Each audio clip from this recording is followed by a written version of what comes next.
Let's take a look at Sonatina's Book 2, page 16, Sonatina of the Bells.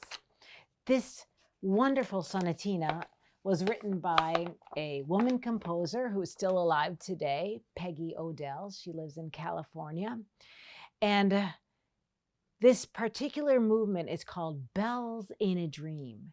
And you'll notice that I'm going to use the Portato touch release.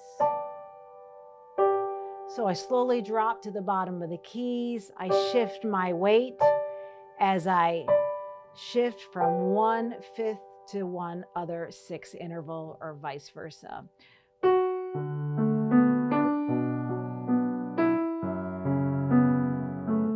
And the melody notes, you notice here, again, I use the Portato touch release and I feel like I'm pulling my weight from the bottom of the keys.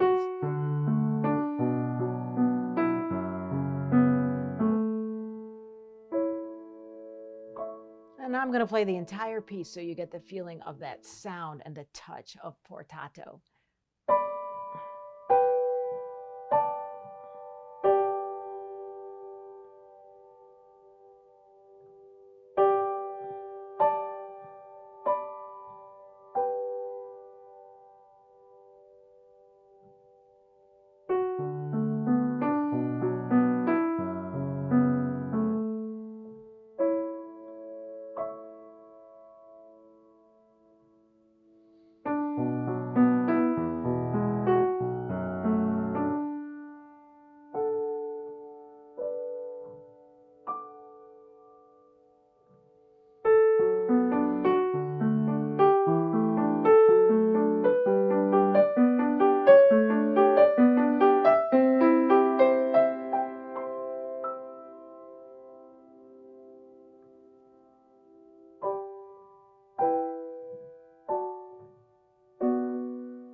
If you want to know what the second movement sounds like, this is called Wind Chimes in a Breeze.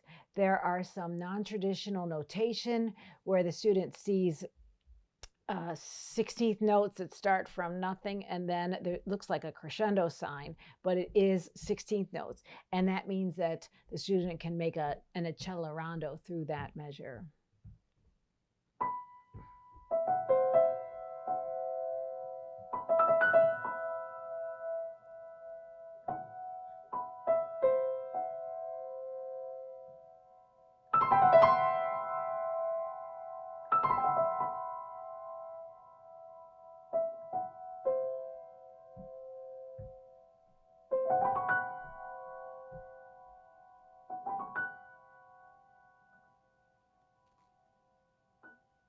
A perfect place for a tissue box touch release.